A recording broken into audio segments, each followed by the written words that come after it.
तौर पर कुछ धागे हैं, वो कह सकते हैं कि मंदिरों में गए हैं या किसी ने बांधे हैं राखी के तौर पर, उनको वो खोल रहे हैं।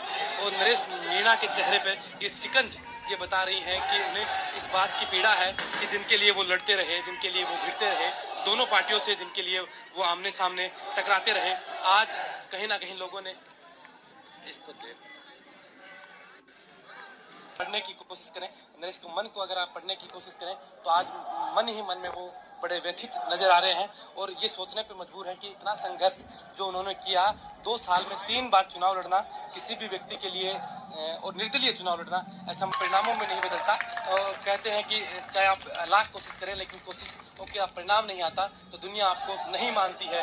और यही नरेश के साथ आज फिर एक बार हुआ कि तीसरा चुनाव भी मान सकता है कि नरेश हार चुके हैं। पहले कई देर से नरेश सेकंड पोजीशन पे थे, लेकिन अब धीरे धीरे वो तीसरे पोजीशन पे जाते रहे हैं। कांग्रेस और बीजेपी दोनों टक्कर में है। कांग्रेस के भाया है वो लगातार बढ़त बनाए हुए हैं और महज औपचारिक वोटों की घोषणा होनी बाकी है कि कितने वोटों से प्रमोद जन भाया जीते हैं। क्योंकि ये पूरा चुनाव देखें तो नरेश मीणा और प्रमोद जन भाया आपस में एक दूसरे के ऊपर आरोप प्रत्यारोप लगाते रहे हैं।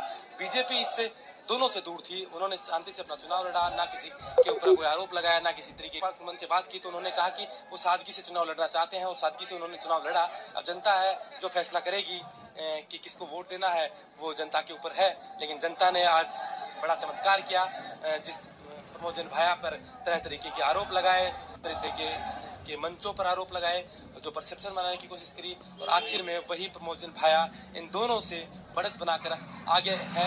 महज ये घोषणा बाकी है कि प्रमोद जन भाया कितने वोटों से चुनाव जीत रहे हैं। हालांकि चुनाव वो लगभग अब जीत चुके हैं और दोनों के समर्थक यहाँ मौजूद हैं। प्रशासन थोड़ा सा अलर्ट मोड पर है कि कहीं कोई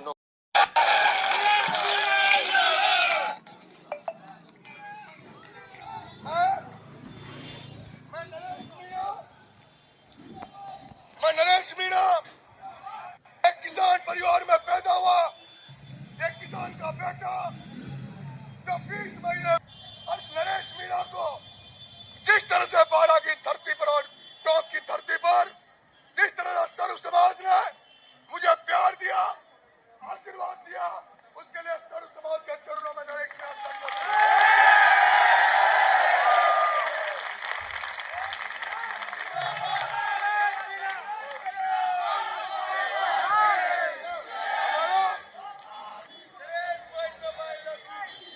हमारा 25 साल का संघर्ष था। हमारी लड़ाई भ्रष्टाचार और ईमानदारी के बीच की लड़ाई थी। आज मुझे दुख हुआ कि ईमानदारी हार गई और भ्रष्टाचार जीत गया।